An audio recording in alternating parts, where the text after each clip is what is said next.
Hello dear students, myself Dr. Praveen Kheda. आज आपण या ठिकाणी BSc सेकंड इयर थर्ड सेमिस्टरचा एन्व्हायरमेंटल मायक्रोबायोलॉजीच्या पेपरमधला वॉटर क्वालिटीबद्दल या ठिकाणी आपण डिस्कस करणार आहोत. आपण या अगोदरच्या लेक्चरमध्ये डिफरंट सोर्सेस ऑफ वॉटर्स काय असतात ते आपण बघितलं. नॅचरल वॉटरला आपण कॅटेगराईज केलं, सरफेस वॉटर, ग्राउंड वॉटर, बरोबर.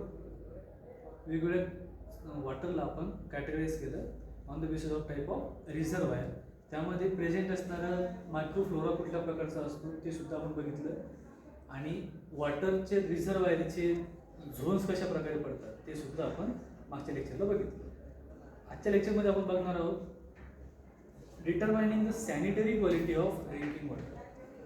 सॅनिटरी क्वालिटी काय असते ड्रिंकिंग वॉटरची ती आपल्याला यासोबत डिस्कस करायची. While determining sanitary quality, here few indicator organisms are used for the determining the sanitary quality. The organisms which are present in the intestine of human being, they are considered to be as a fecal indicator of drinking water. So which are they, we will discuss in this lecture. So let's start with the lecture. Here we will discuss about what are the significance of drinking water quality. Drinking water quality आपण का बरं determine करायची, त्याची significance काय ते आपल्याला बघायचं आहे.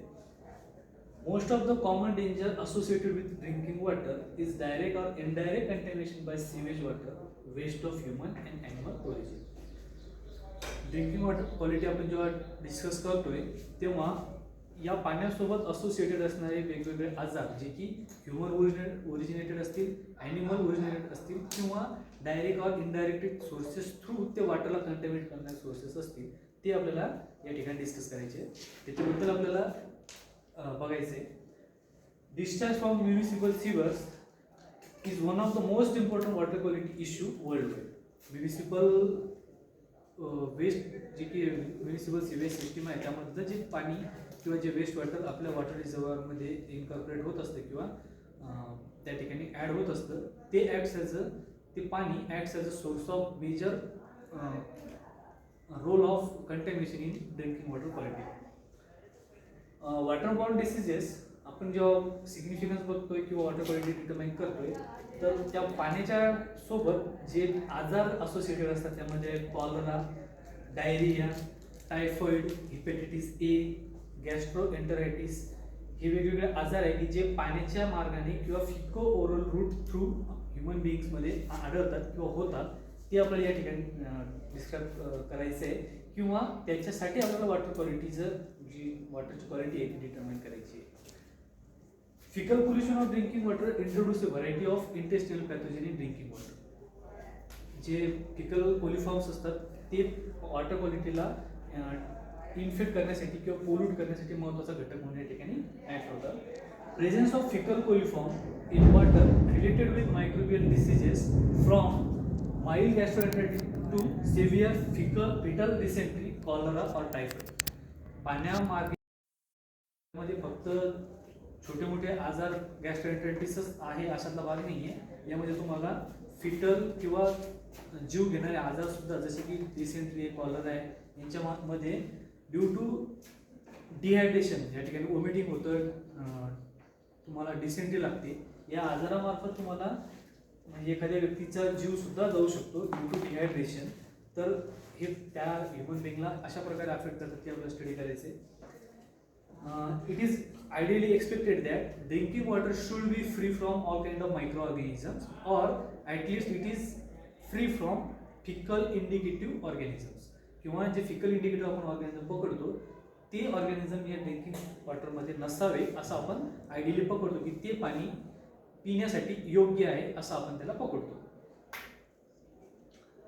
Fickle contamination of drinking water is routinely detected by bacteriological analysis. आपण जेव्हा फिकल कंटॅमिनेशन डिस्कस करतोय it is by means of microbiological आस्पेक्टने आणि मायक्रोबायोलॉजिकल वेने आपण वॉटरची क्वालिटी डिटरमाइन करतो.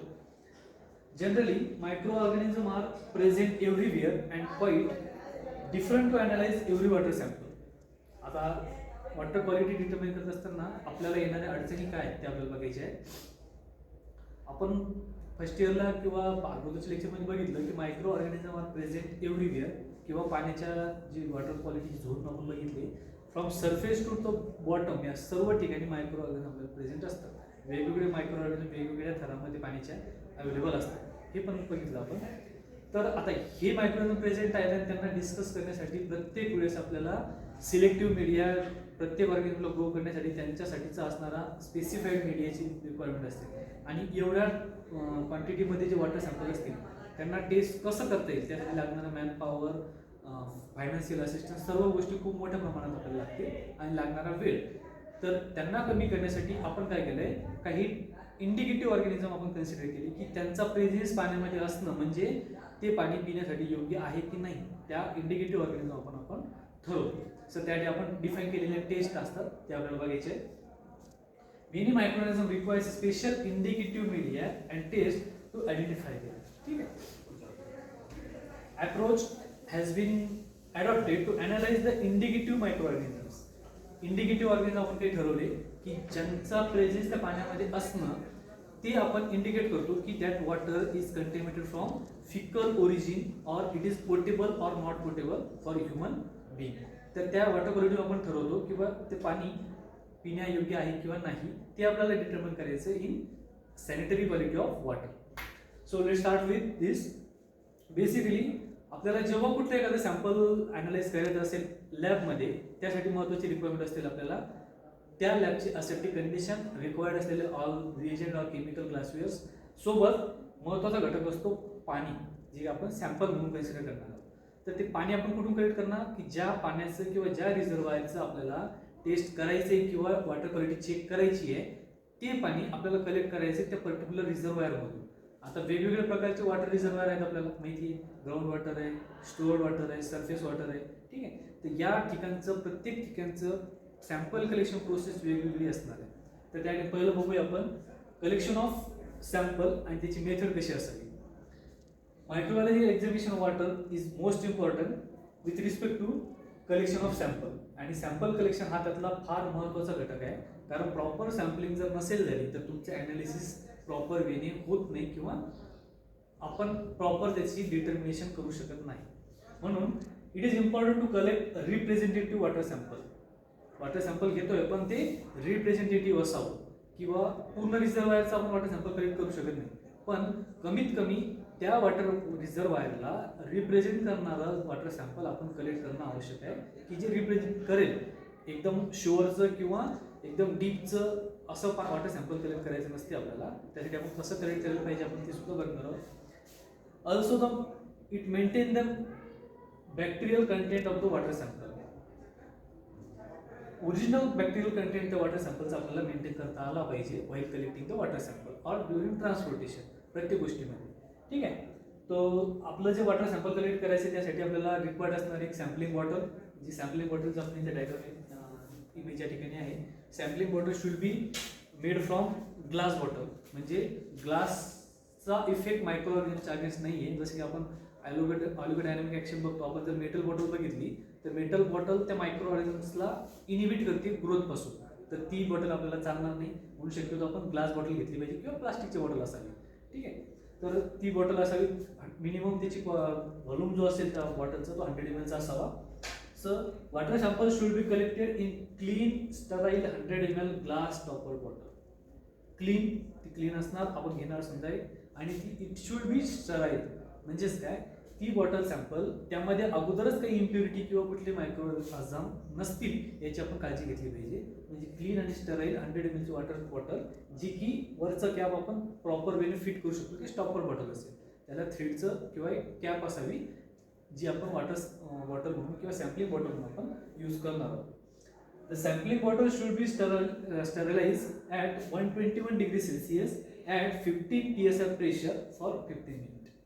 आता ही कशासाठी, जे आपण प्रेशर वापरणार आहे किंवा जे टेम्परेचर सेट केले कशासाठी, प्रॉपर स्टरलायझेशन ऑफ त्या glass बॉटलचं.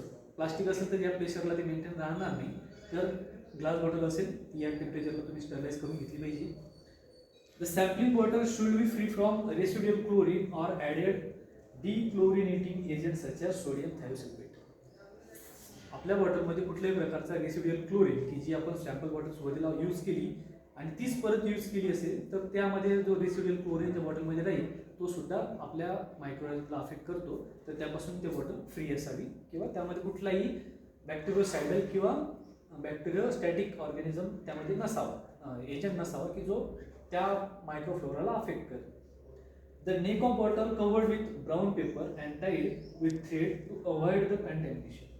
After collecting the sample proper stopper ते कॅप पॅक केलं पाहिजे आणि त्यामध्ये बाहेर एक्सटर्नल फ्लोरा त्यामध्ये एंटर होणार नाही याची आपण काळजी घेतली पाहिजे विथ प्रॉपर लेबलिंग. इथे आहे collection of tap water.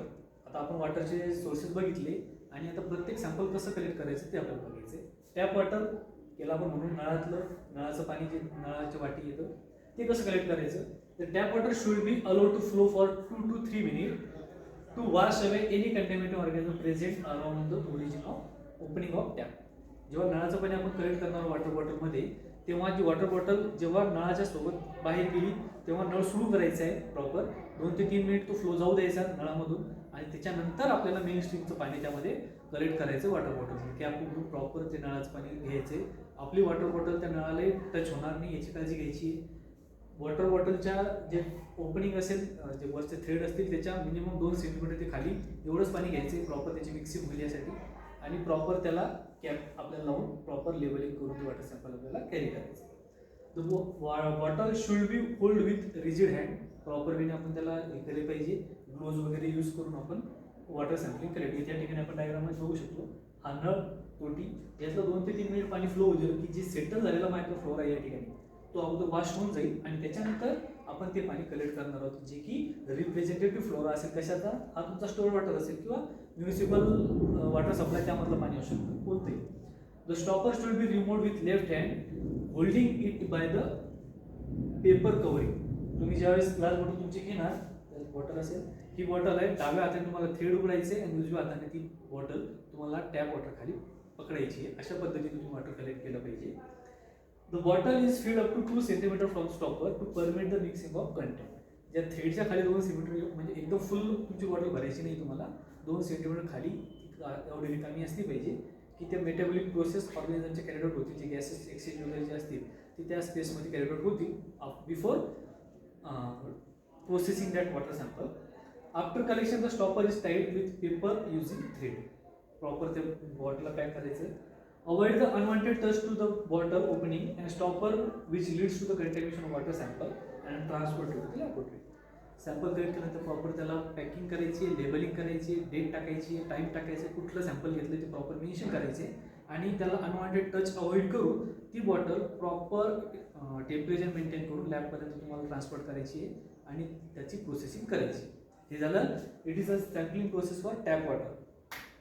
Now collection of river sample. River sample असेल ती कसं कलेक्ट करायचं.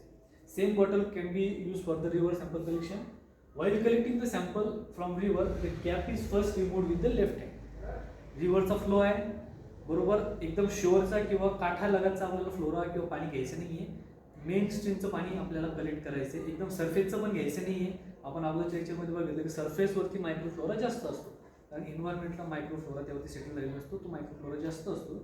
म्हणून कमीत कमी 30 सेंटीमीटर त्या वरच्या सरफेसपासून खाली नेऊन तिथलं आपण सॅम्पल कलेक्ट करायचं की ज्यामध्ये तो रिप्रेझेंट करणारा मायक्रोफ्लोरा त्या पाण्याचा आपण कलेक्ट करू शकू जेणेकरून आपण प्रॉपर वॉटर क्वालिटी डिटर्मिन करू शकू. Water is first immerse with mouth downward to depth of the about 30 centimetre and inverted. ही बॉटल आहे. बॉटलची कॅप आपण उघडली ती खालच्या दिशेने जर तोंड करायचे आणि 30 सेंटीमीटर खाली हात घालून नंतर आपल्याला अपवर्ड डायरेक्शनला त्याला घ्यायचं जेणेकरून पाणी आपण आपल्या बॉटलमध्ये कलेक्ट करू शकू. रिव्हरचं सॅम्पल जेव्हा कलेक्ट करू त्या ठिकाणी तुम्हाला अशा प्रकारची प्रोसेस फॉलो करायची. When almost fill it is removed and स्टॉपर्ड.